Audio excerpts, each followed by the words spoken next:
So late last night, Valve came in swinging with the first update over 3 weeks, featuring changes and additions to animations, performance, gameplay, and of course the Champions Capsule. But I think at this point, most players are just interested in the game and not really stickers, but that's besides the point. Today's video, we're gonna hop right into the meat and potatoes and break down last night's blog post, but also showcase changes. And I gotta say, this is one of the least expected updates, and some may say for things that are just, well, straight up unnecessary. Today's video, we're gonna discuss all that, alongside a bunch more. Now, today's video sponsor is SkinsMonkey. SkinsMonkey is a buying and trading marketplace with a large variety of skins to choose from. They have a 35% deposit bonus from payment methods of your choosing, and also offer a free $5 for every $100 trade. Not to mention their 24/7 live chat support team. SkinsMonkey is currently running their annual Christmas event where they prepared a free gift for everyone. You can either receive a free skin, up to a 50% deposit bonus, or even a free balance on the site. The first gift is free and more are unlocked from trading on the platform. Now, on top of the free gifts, SkinsMonkey has also prepared an advent calendar. These can be additional deposit bonuses, XP, and even tickets for a giveaway for 13 different skins for 13 winners. The more you open, the more tickets you get for a chance at these items. If interested, the link will be in the top of the description down below. Now, firstly for today's video is last night's blog post. The Champions Capsule, for those who care about stickers, this time around is finally released, and it's once again a rehash from the last 5 majors, and 50% of the proceeds from this capsule, let alone all the others, go to the players and organizations. The 75% off sale will most likely be released in the new year, January 2025, based off of this late release. And the fact that Valve doesn't update much around or after the holidays, I think they're gonna let these things be on the shop for what feels like ever, especially if they don't sell well, very similar to Rio 2022. Now, the crafting rates right now for these stickers being applied to weapons, even during the pre-75% off sale, is so low, I think Valve is going to try and milk this thing for as long as they can. Up next is the gameplay category, and Valve adjusted the threshold at which death notices displays the attacker is flashed. Overall, I gotta say this is a pretty good quality of life update, very similar to a lot of the other patch notes in today's video and last night's blog. You kind of wonder why these weren't added just a few months ago or even before the major. I feel like these were pretty good quality of life updates, but I guess it's better late than never. This could also really help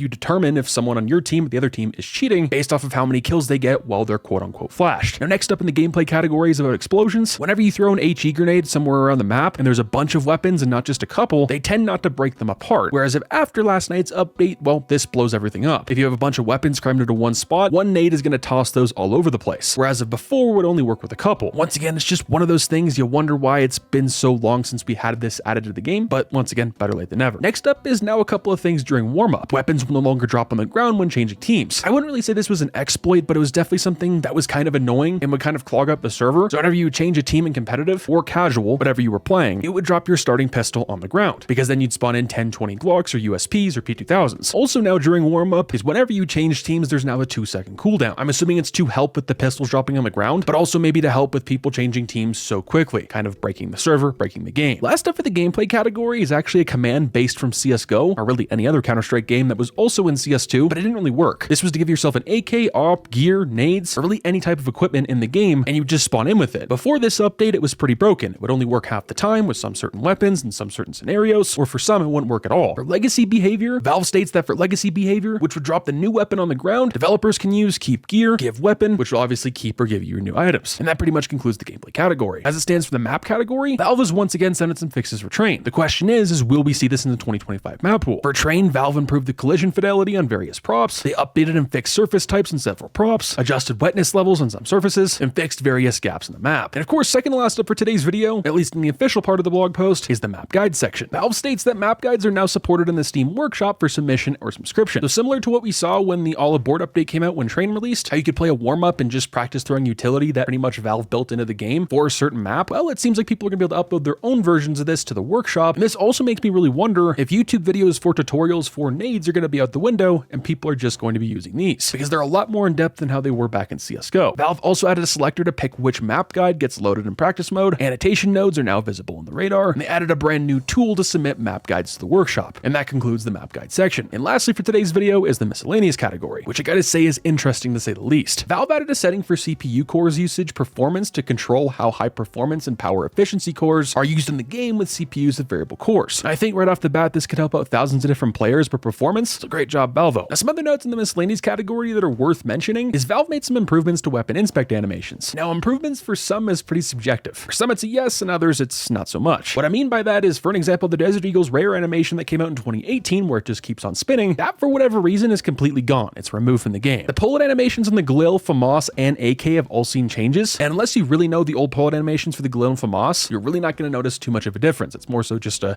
I guess, quality of life update. And the reloading animations on both of those have also changed. But the AK, when you inspect it, it's just really odd. It's weird. I'm not a huge fan of it. it feels like something out of Valorant and not something out of Counter-Strike. It honestly seems like it's just a major bug and not something that's actually supposed to be in the game. And I also will mention it's not a great way to inspect all your stickers in your weapon either. I'm wondering if they're going to keep this in the game for the long term or not. And of course, the long forgotten M9 bayonet animation has now been fixed. It's been bugged pretty much ever since release. Now my question for inspect animations is, are we going to see more soon? And are we also going to see additional weapon changes with sounds? If they're changing the inspect animations or removing old ones, are they getting ready to just revamp them entirely? They already changed the weapon models going into CS2, at least for the most part. Animations have somewhat changed, and it's been since all the way in 2016 since sounds have seen any sort of difference. And of course, lastly in the miscellaneous category is Valve added the all-new 2025 service medal, which will be available starting January 1st. And as it stands with the service medal this year, I gotta say it's one of the best looking ones we've seen in quite some time. Now these pictures from all the service medals are from Thor CS, so go check them out, links will be in the description. And speaking of Thor CS, something that wasn't featured in the blog post is, according to Thor, Valve made the stat track counter much brighter than it was before, as apparently they added a brand new texture / material related to this. Now for why they did this, I have no idea. Now that pretty much concludes last night's blog post. What do you guys think? Like I mentioned previously in the video, CS devs are most likely not going to update the game until sometime in early January of 2025. And because Christmas is this next week, I'm assuming there's not going to be any sort of big Christmas update like many players, including myself, were kind of hoping for, and some people were expecting. There's also not going to be a map pool change or refresh to the armory until sometime next year. That is left for 2025 to decide. Now, what change were you guys most excited to see? I'm excited there's more optimization. I'm really weirded out by the new animations, but I'm excited to see what's coming soon. Ladies and gentlemen,